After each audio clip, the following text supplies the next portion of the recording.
We began Malika Viola Sa'of. That was the last thing that we spoke about on Yom Chamishi.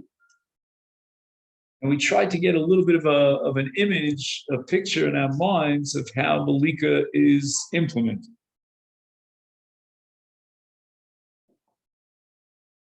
Excuse me, gentlemen, I'm just going to put this on pause for a second.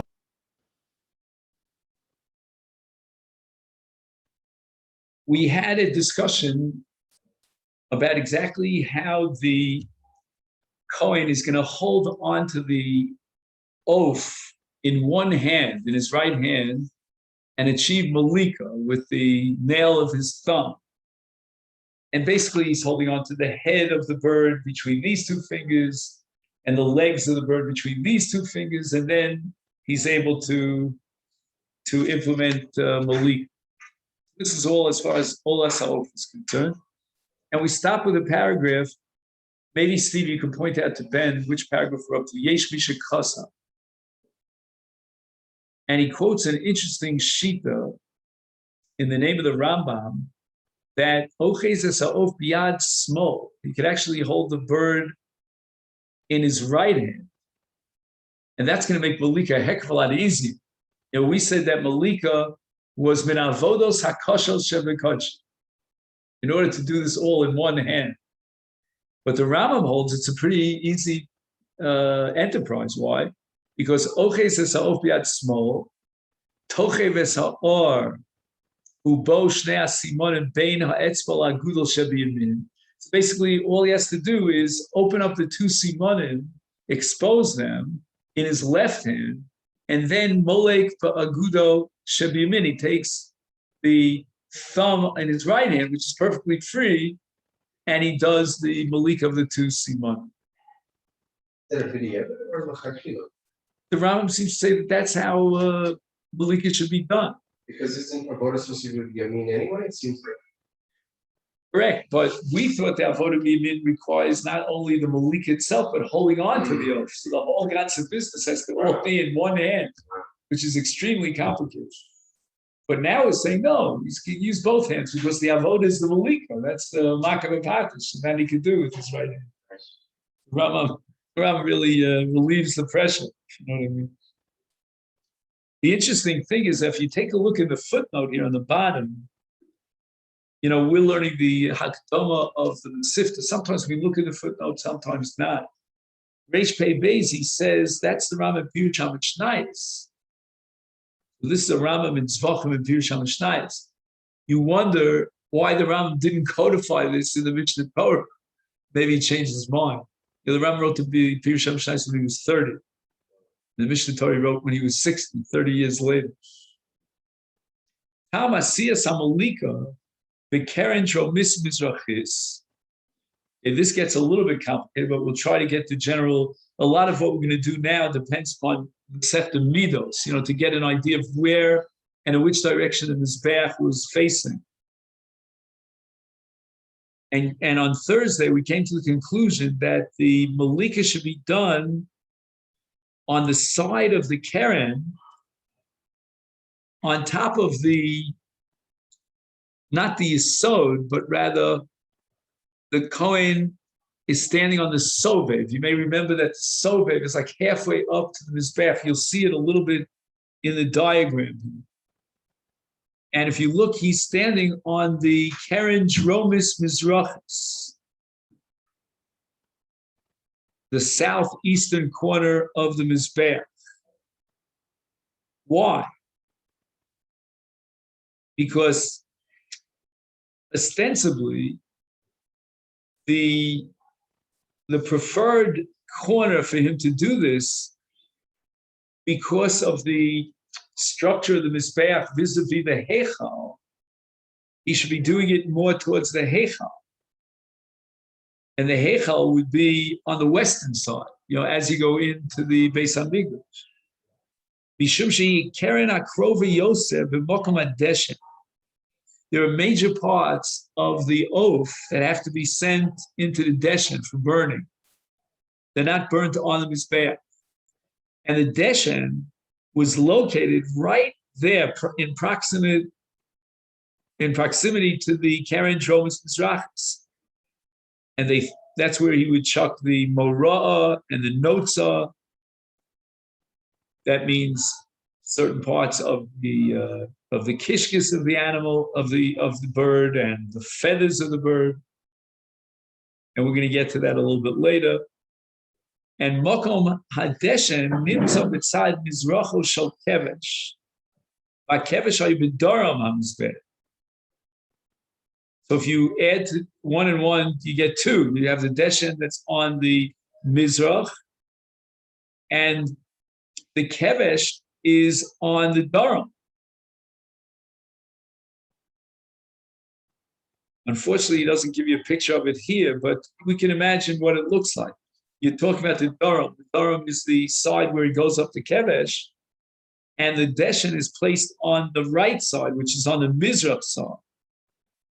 We want to make sure that as soon as he finishes the malika, those parts which are not going to go on the mizrach should be chucked on into the deshen.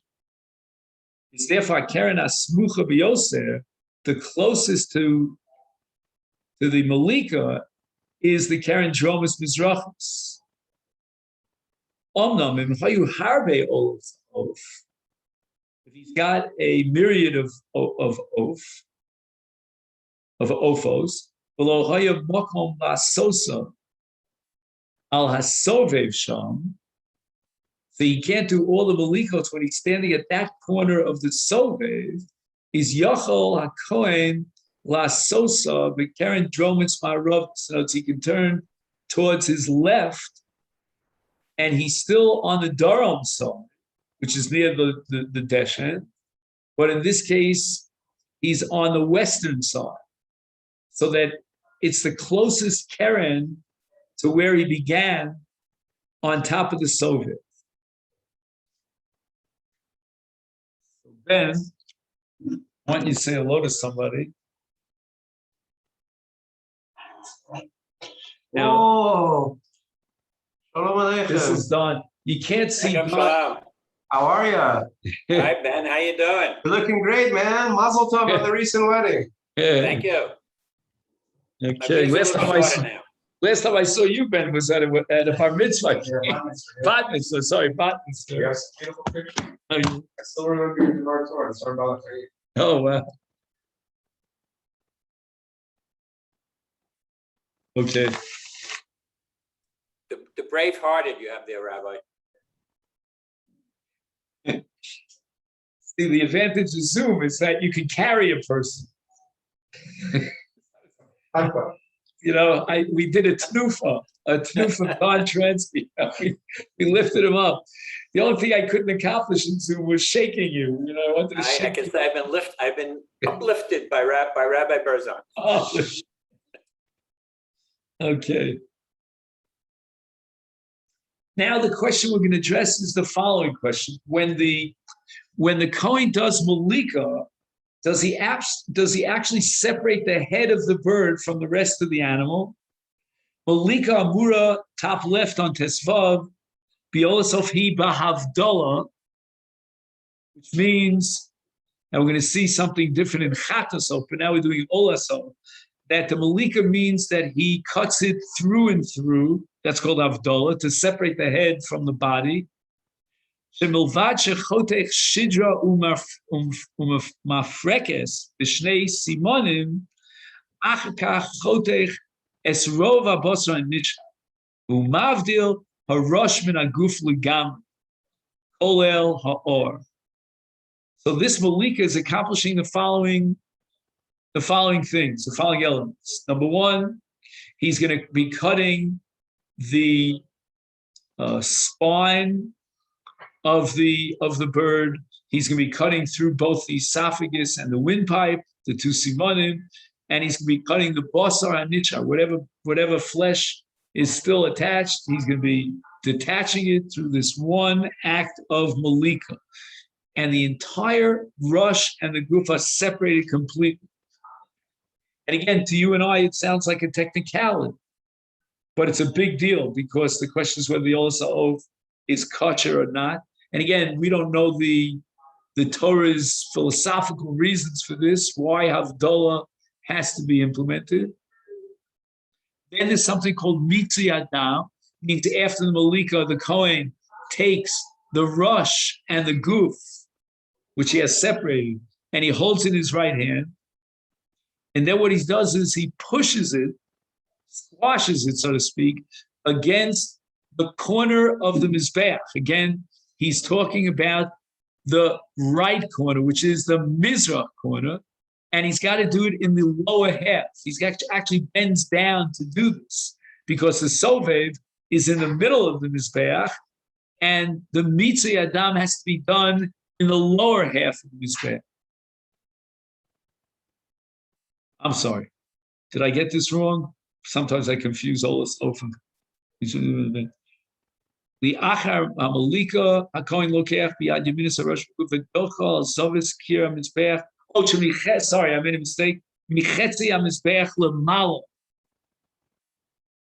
You know, the dam is going to flow down the Mizbeach to the lower part of the Mizbeach, but the actual mitzvah is like at eyesight, eye straight ahead, which is the top half of the Mizbeach. Is the Chut HaSikra there? Is it? Yeah, this would be above the Chut HaSikra. The Chut HaSikra would be more or less below the feet of the Kohen because he's standing on the Sovet. Let's just see if he adds anything in the footnote here. Reish Pei Hey. Yishum de ve'inon vehiktir v'nimtza damo. Shehe hamitzui al akir hasamach l'mokum haktorah. Because the Torah adds v'nimtza after the word vehiktir. Hiktir means the actual haktorah, which is on top of the Mizbeach. And by adding the word v'nimtza after the haktorah, it means that the mitzvah is going to be b'mokum haktorah. So it's got to be above him, towards the top of the Mizbeach.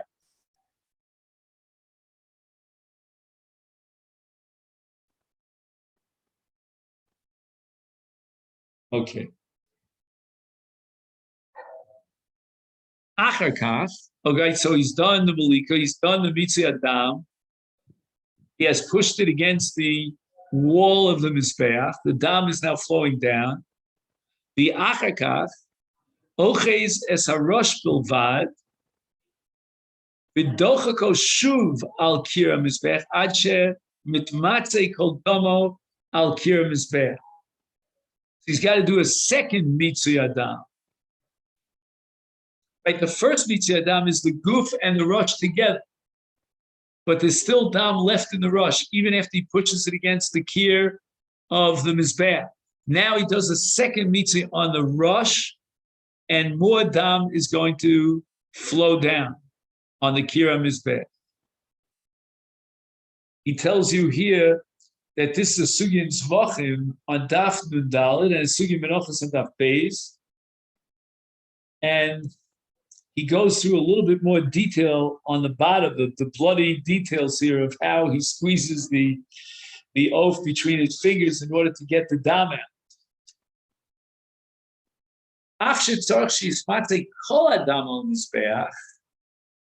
What happens if some of the dam jumped out? He wasn't able to get it on the kira mizbeach. Nishpach ma'at min adam kodem hamitzui eino nifsal.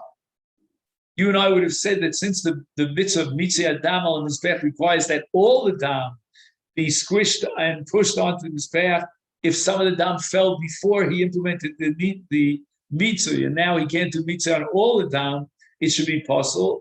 Paul says no. As long as most of the dam has been pushed against the kira mizbeach, he was yotze. Now we have a new shita of Tosfos in the name of Rabbeinu Chaim. Tosfos says that you don't even require that all the dam should be subject to mitzvah. El Mishayir dam ba'of. He should deliberately leave some of the dam out of the mizbeach, off the mizbeach. Why? Because we have another mitzvah called shpichas shirayim. You remember this? That any dam that was left behind after the zrika, and it's in a kli shares, it has to be poured onto the yisod that's on the bottom of the mizbeach, that one amma that juts out of the bottom of the Mizbech. And that's the mitzvah of Shpichas Shirayim. Remember, we discussed this when we were learning Masechet Zvachim. I think Ben will remember this. In the case of an oath, one shita that's Reb Chaim in Tosfos is of the opinion that oath also generates a chiyuv, no less than any zevach, of Shvicha Shirayim. But there's not that much dam, and there's a mitzvah of mitzvah dam, so that most of the dam is already on the Kira Mizbeach, but nevertheless, according to the sheet of Rabbeinu Chaim, he should be careful to leave over some dam. The shofech es hanishar, the vestige of dam that's left, should be poured ala blita shahaisa b'mizbeach v'keren dromis mizrachis kidin shvicha shirayim. Just 1 second. Here it's a little bit more complicated because there's no yisod at that point. So he's got to do it on the nishar mi blita. There's a little bit left of the blita. You remember that the yisod went around 3 out of 4 of the directions, but when you got to the mizrach, there was only a little bit that jutted out. And that's where he should do the mitzvah because that's where he should do shvicha shirayim. Because since he did the mitzvah on the mizrach side, he's got to do the shvicha shirayim on the mizrach side. And that's only that little part that's boled on the eastern side on the yisod. And then before I answer your question, let me just read it inside. He says,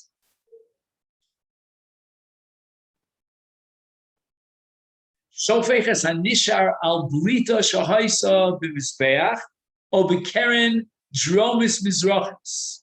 It's not just mizrach; it's the southeastern side of the, in this case, the Yisod Mizbeach. And this is all Rabbeinu Chaim in Tosfos. Yeah, Ben. So when we use the word Zvachim, do we generally include only Behemot? Right. The But word not- Zvachim usually means a Zevach Behema. In a more generic sense, you could say that an oath, as opposed to menachos, is also belongs to the world of Zvachim. But usually when we're talking about Zvachim, we're talking about Zevach Behema. Yesh Misha Kosav. Oh, now we're up to the Haftarah. A coin lokeches harosh, soko b'melach, hanimtzu b'rosh hamizbeach, v'nosno al gabi ha'ishin.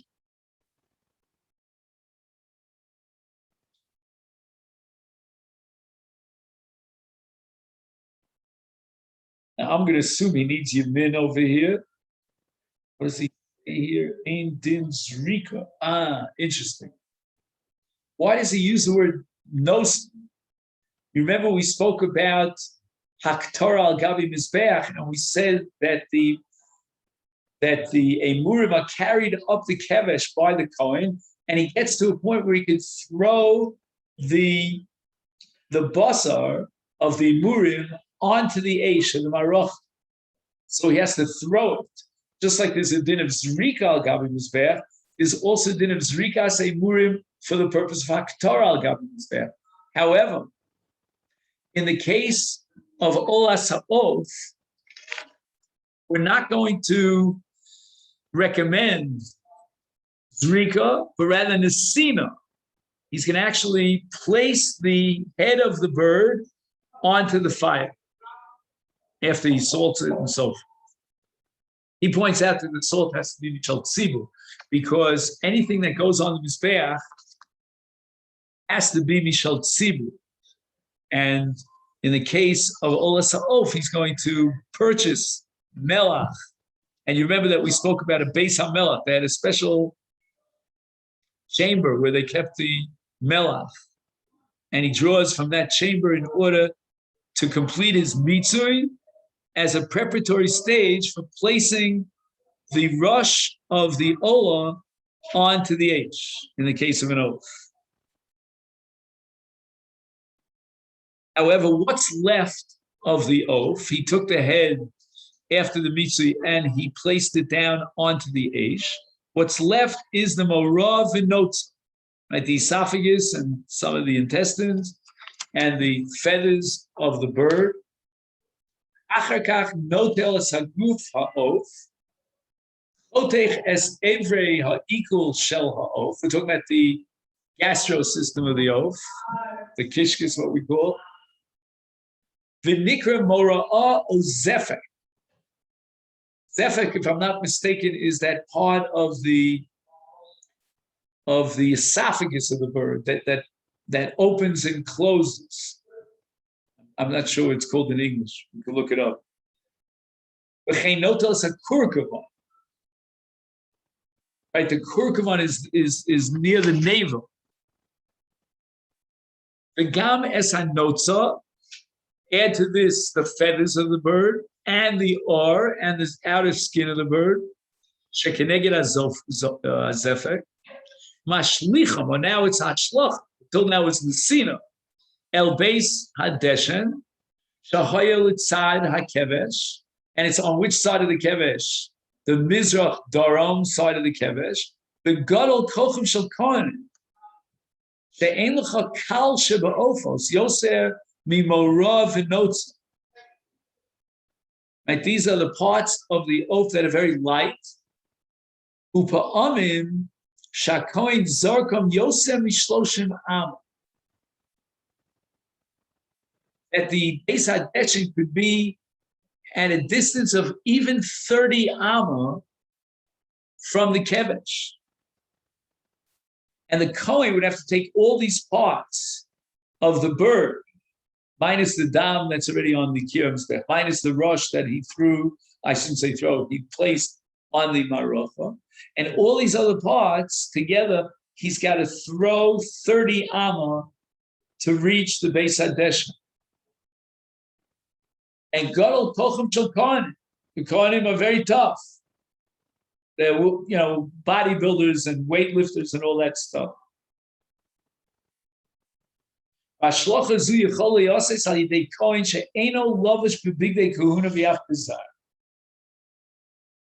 Because again, we're not talking about the Malika, which is part of the Ikra Avoda. We're not talking about mitzvah. We're not even talking about Nesina al Gabe H with the rush of the Ola, which is all part of Haktara.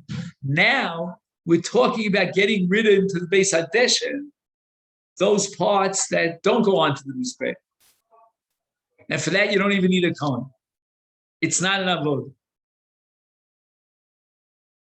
So it's a little bit contradictory here because he says that look how great is the Koch of the Kohen that they were able to throw this 30 Amma.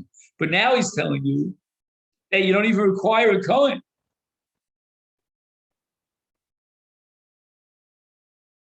I guess it was rare to introduce a Zar. Like we said, a Zar could only go into the Azara for purposes of Kodshim. He has to bring a korban, or he's functioning in some capacity like Shchita. But we don't usually have Zarim, non-Kohanim, floating around en masse in the Azara. So it's natural that the Kohen himself is going to do this. But it's not necessary. Now this leads us to Tes Zayin. The Achar Mikan HaKohen Mishasea Es HaOf Biyodo Megabo Bein HaKnafayim V'Eino Mishaso L'Gamrei Ad She'osa Of Shnei Chalok. So if we separate the oaf, the Rasha from the Gufa oaf, we don't separate parts of the Gufa oaf. And therefore, Eino Mishaso L'Gamrei. He doesn't rip into it completely. Achakach Sofeg Es HaGuf B'Melach Shel Tzibor Hanimtza B'Rosh HaMizbech, as we discussed before, V'Nosno Al Gabi Ha'ish. All that is Olason. Now, what we want to do, we don't have that much time, but to try to figure out the difference between Chatas Oaf and Olason. Yesh Misha Kosav, Sha'koin Omed Al Ritzvas HaZorah, B'chol Mokom She'yirtzeh.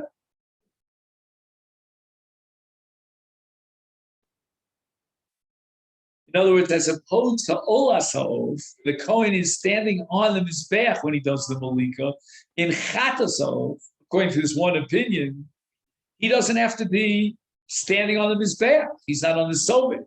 He is standing rooted in the Ritzvas Hazorah.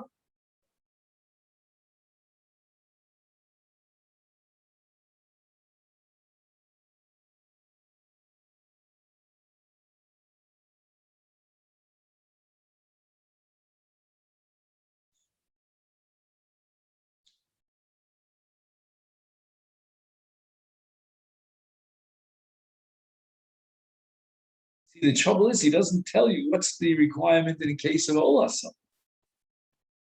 He said that in the case of Olasof, he's standing on the Sobit. Now in Chatasof, he's standing on the Ritzvas Hazorah.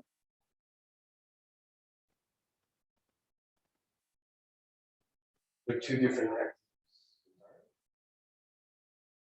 Yeah, it seems like they're fundamentally different. Like, for example, in the case of Olasof, we require Havdalah.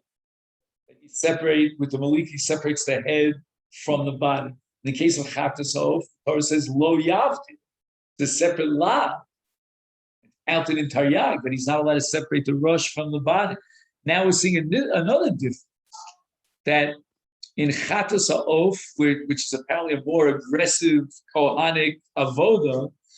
I'm sorry, in Olasof, I meant to say. What did I say? Chatasof. I meant to say Olasof, which is more aggressive. The Kohen is going to separate the rush from the body, and he's got to do the mitzvah, and not only once, but twice. I mean, all that activity requires that he stand on the mizbeach. And now we're, in a sense, lowering our standards. It's kind of a more relaxed attitude towards Malika B'chatas Ha'of.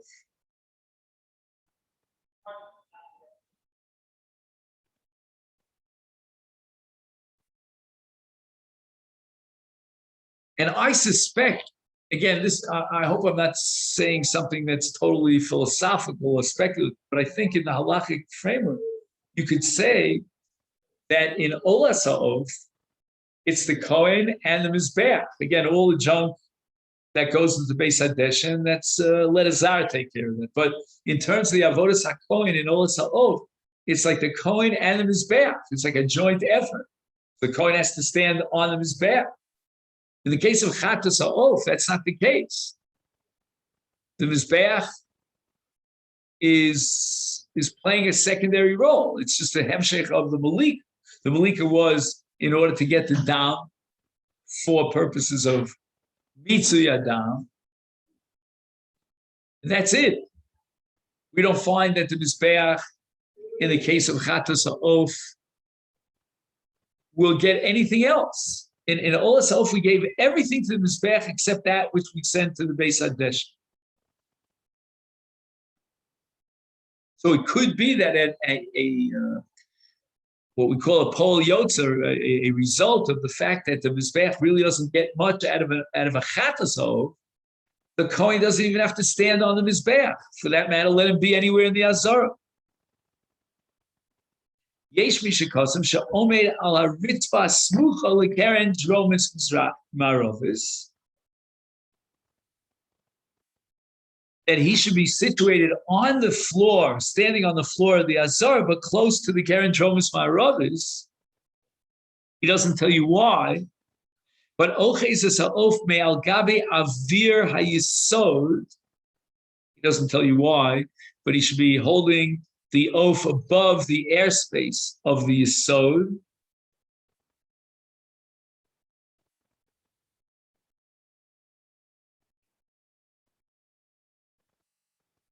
And he says he has a diagram for this. I don't know if you see a diagram. Oh, maybe this is on the previous page, that diagram on the left. No, that's. Oh, there it is. The diagram on the right. You see where he's standing? He's standing on the Ritzpah, on the right. You see that? The left. And he's near the Keren Maravis drums.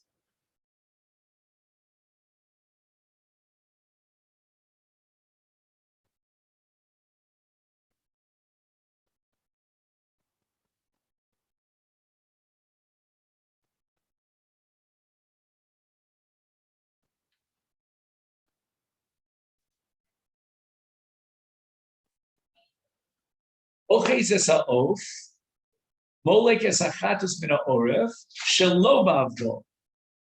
Separate lot. He's not let us separate.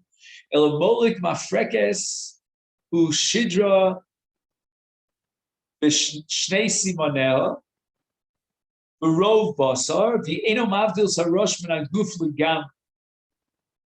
Oches es harosh min haguf u'menanea es ha'of lemala u'lamata. So we have nanuim. Achenitas hadam mina of alteren dromis marovis. So it's not the case of mitzui where he squeezes it up against, pushes it up against the wall of the speach, but rather he's carrying it around. He's shaking it to the right, to the left, top, bottom, until he causes the dam to flow. Is that a technical thing or the mitzvah? If he doesn't do that, it sounds like it's likuva. That's the impression I get because the hazah is the essence of what's going on here. It could be that there's nothing else in oath besides the malika and the hazah.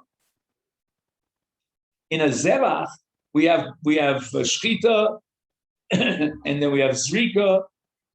But here in the case of chatas oath, there is no zrika. So what is the essence of the karma? And it sounds like the essence of the karma is a combination of malika and hazah. But hazah is not the same as mitzvah.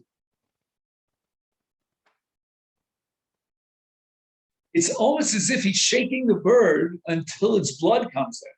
And he's standing close enough to the Karen, although actually his feet are on the ground, the Ritzvah. It seems analogous to Zrika. There's no Kabbalah, but at the end of the day, you want blood on the Mizbeach. Not via Zrika, but via movement. Right, but again, it's a little bit different than Zrika because basically the dam is in a downward motion. He's shaking the bird, and what's below him is the yesod. You follow what I mean? It's obviously, it's almost like on the ground. Zrika is, above the chut sikra, or below, whatever it is, but it's a very great push to the kira mizbech. Now he's at the yesodam. V'naneas ha'of l'malo l'mata, ad shenitas adam min ha'of al keren dromis ma'rovis. Mechatzi ha'mizbech u'lamata. Oh, so it doesn't have to be all the way on the bottom of the yesod. Adam yorid me'elav min akir liyisod v'enam amatzei biyado liyisod. There's no mitzvah Adam at all, but he does seem to require that the dam eventually go down to the yisod. I don't remember any parallel in Zvach. Mitzvah yesh mishakasav. He has a Rashi somewhere that after the hazah, he should actually push the oath against the mizbeach. And he wants to get the dam onto the yisod through an act of mitzvah, not through an act of tnufa, as we said before. Chatas oath, ein mizbeach el adama. Mizbeach doesn't burn anything of the chatas oath. All of mizbeach is going to get is what? Is the dam. She'eno karev mizbeach mitzara klum. There's no basa, not in the rush that we spoke about in the Olasov, doesn't even get onto the Eisham Spare. Li'achar hazah. Oh, now what about what did we call it? The notza and the morah. What about all that stuff that we threw 30 hours into the Trumas Hadeshis? None of that. None of that. There's no mitzui except according to Rashi. It's separate. Would be no need. That doesn't require havdalah. Right. I think we're going even a step further. Even if there's no havdalah, you could take the entire bird and put it on the mizbeach. But that's not what he's doing. The mizbeach has no claim, so to speak, to the goof of the oaf itself. The basar ha'of. El yachar hazah kol ha'of nitan lekohen. Instead of giving it to the mizbeach, like we did in the case of olas ha'of, it's given over to the kohen. Ubesar nechal lekohen and zcharon.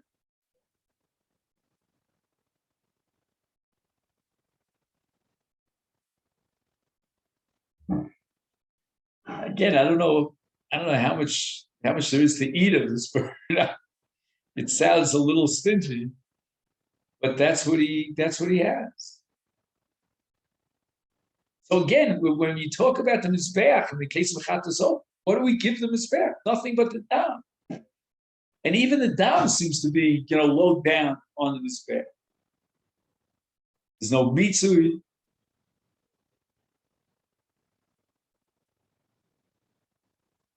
It always occurred to me as a pella. I don't know. It's not a question, but Malika is done as part of an avodah. Does that makes the bird kosher? That's so funny. Fully. It's a trait. You have to have a certain standard for Kuli. And this oath would be a trait for you. couldn't eat it. If you eat it, you get malchus from it. And yet in Kodshim, the Kohen is going to eat that bird without shechita, just with Malika. But when you have Kodshim, you maintain the minimum of Kuli. This higher standard of Kodshim.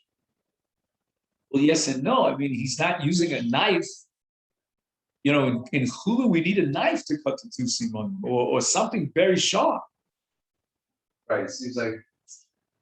Unless you want to say that maybe his fingernail can serve as a socket, maybe. I'd love to research. Longer and it was shape. Not the same. Because how could a Kohen eat it afterwards? It didn't meet minimal of Right. So that requires more research. Terrible. So let's put this on the side. Make a little note to ourselves where we got up to. And we're going to talk tomorrow about Kiddush Yadayim right now. And now we're going to open up the Gemara in Yevamis. And Ben, you weren't here. Should I go get a Yevamis? I don't know, maybe we have an extra one here. What's this over here? Sorry.